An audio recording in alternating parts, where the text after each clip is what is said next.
আসসালামু আলাইকুম সবাইকে। কি অবস্থা সবার, কেমন আছেন? আশা করি আল্লাহর রহমতে সবাই অনেক ভালো আছেন। এখন সময় হচ্ছে ভোর 5:30।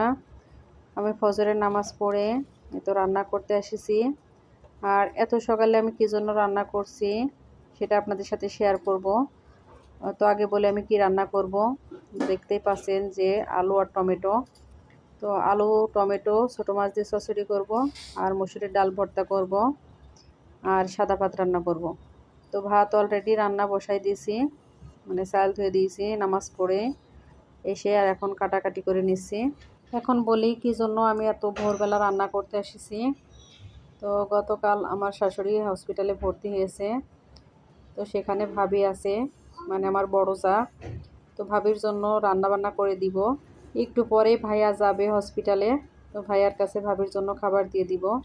কথা বলতে বলতে আমার আলু কাটা শেষ হয়ে গেছে। এখন আমি টমেটোগুলো কেটে নিব। অনেক দিন হলো আপনাদের সাথে কোনো ব্লগ ভিডিও শেয়ার করি না। তো ভাবলাম যে ভোরবেলা উঠে যখন রান্না বান্না করছি নিরিবিলি একটু ভিডিও করি, সাথে আপনাদের সাথে শেয়ার করি। আমার শাশুড়ি অনেক বেশি অসুস্থ, যার কারণে আমি নিয়মিতভাবে ভিডিও আপলোড দিতে পারি না। তবে ইনশাল্লাহ এখন থেকে নিয়মিতভাবে ভিডিও দিব। সবাই আমার পাশে থাকবেন, আর আমার পেজটাকে সবাই ফলো দিয়ে দিবেন। তো যাই হোক, দেখেন আমি টমেটোগুলো কাটছি, আর এই টমেটোগুলো কত সুন্দর লাল আর টাটকা। এরকম টমেটো কিন্তু কাঁচা খেতে অনেক মজা লাগে। এই তো আমার কাটাকাটি শেষ হয়ে গিয়েছে, আর এদিকে ভাতও প্রায় হয়ে গিয়েছে। এই তো দেখেন, ফ্যান চড়াতে দিব আমি এখন। হঠাৎ করে ভাবি রাইস কুকারটা নষ্ট হয়ে গিয়েছে, যার কারণে গ্যাসে ভাত রান্না করছি।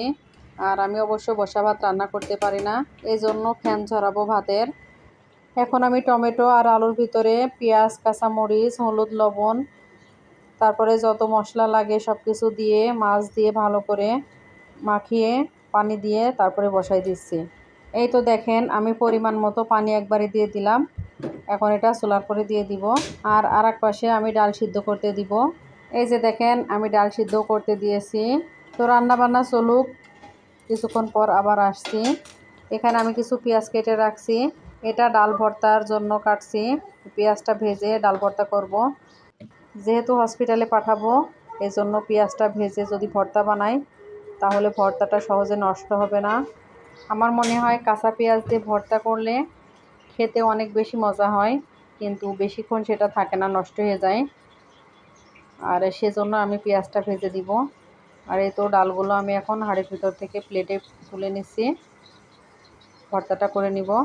যেহেতু গরম রয়েছে এই জন্য প্লেটে ছড়িয়ে দিচ্ছি। আচ্ছা, মসুরের ডাল ভর্তা পছন্দ করেন না এমন কেউ কি আছেন? যাদের পছন্দ অবশ্যই কমেন্ট করে জানাবেন।